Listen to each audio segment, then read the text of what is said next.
नमस्कार दोस्तों, आज की कहानी है महंगा गिफ्ट। सुबह की हल्की धूप जब शहर की तंग गलियों में उतरती तो हर घर की खिड़कियों से उम्मीद की एक एक किरण भीतर आती।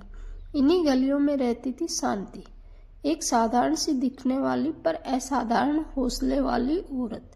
उम्र कोई 35-36 के आसपास, माथे पर हल्की सिलवटें, हाथों में मेहनत की रेखाएं और आंखों में अपने बच्चों के लिए बड़े सपने।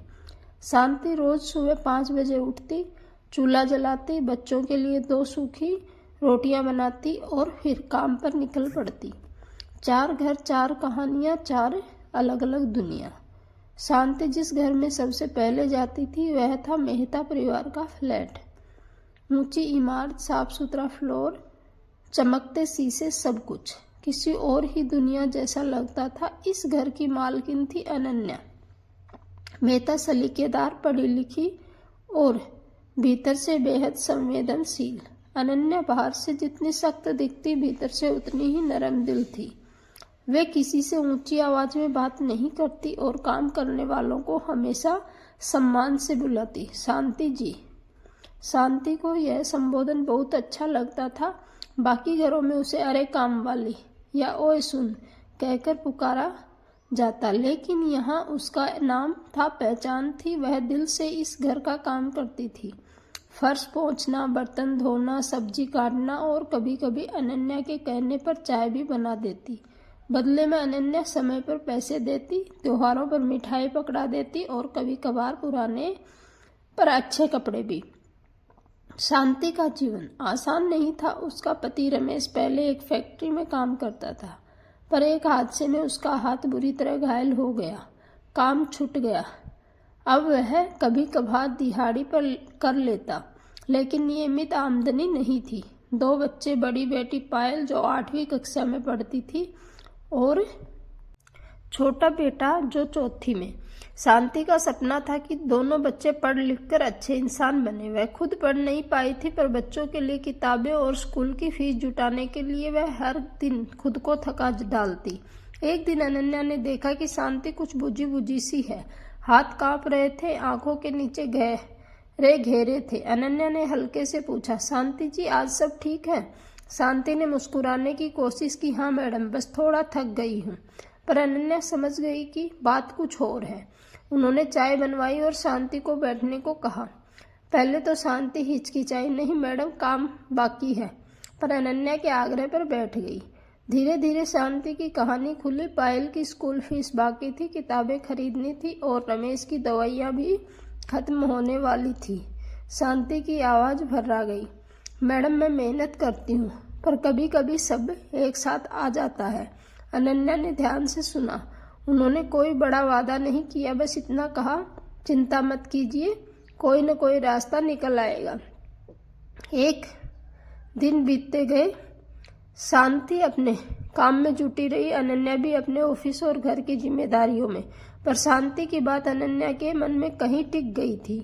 उन्हें याद आया कि कैसे उनकी माँ कहती थी, अगर भगवान ने तुम्हें दिया है तो बांटने की ताकत भी दी है। कुछ हफ्तों बाद अनन्या के घर में एक छोटी सी हलचल हुई।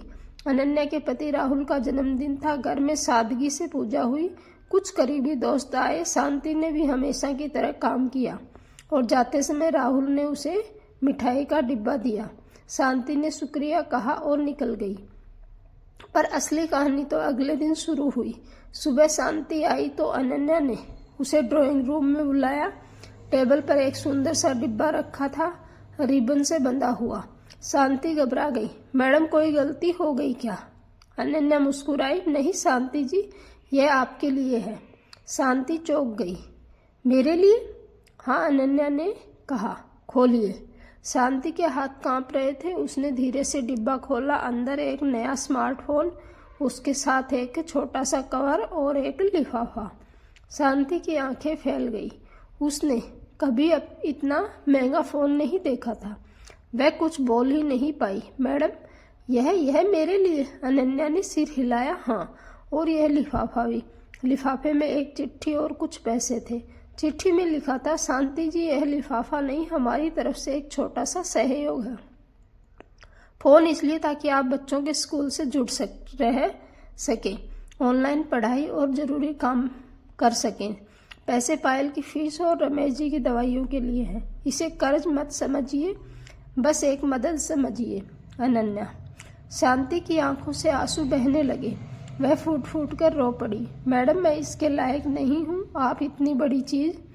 अनन्या ने उसके कंधे पर हाथ रखा।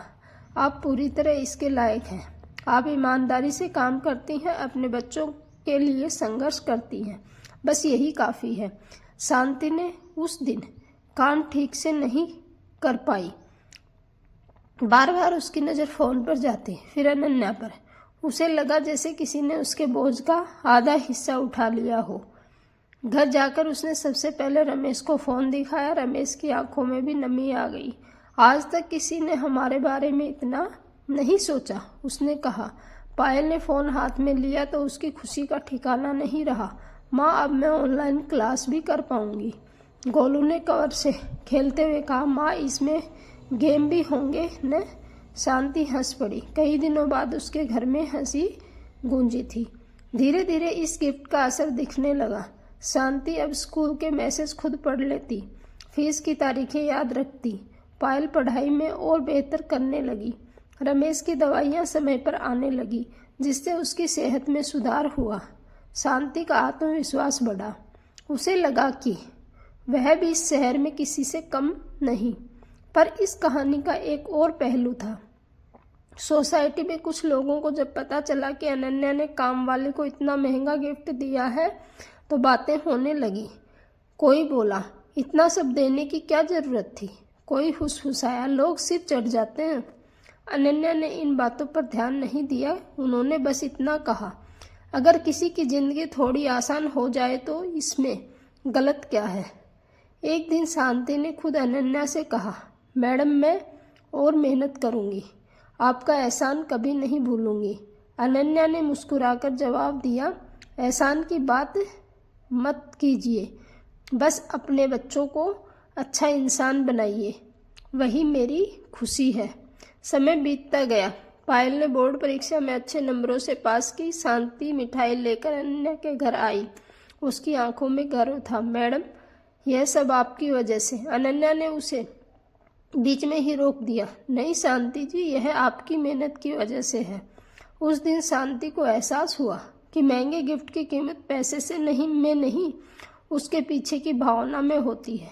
एक छोटा सा सहारा किसी के जीवन की दिशा बदल सकता है। सालों बाद जब पायल कॉलेज में दाखिल हुई, शांति ने अनन्या को धन्यवाद का एक पत्र लिखा। उसमें लिखा था, आपने उस दिन सिर्फ एक फ़ोन और पैसे नहीं दिए थे, आपने हमें भरोसा दिया था कि हम भी आगे बढ़ सकते हैं। अनन्या ने पत्र पढ़ा, आंखें नम हो गई। उन्हें लगा कि उन्होंने सही किया था। धन्यवाद दोस्तों।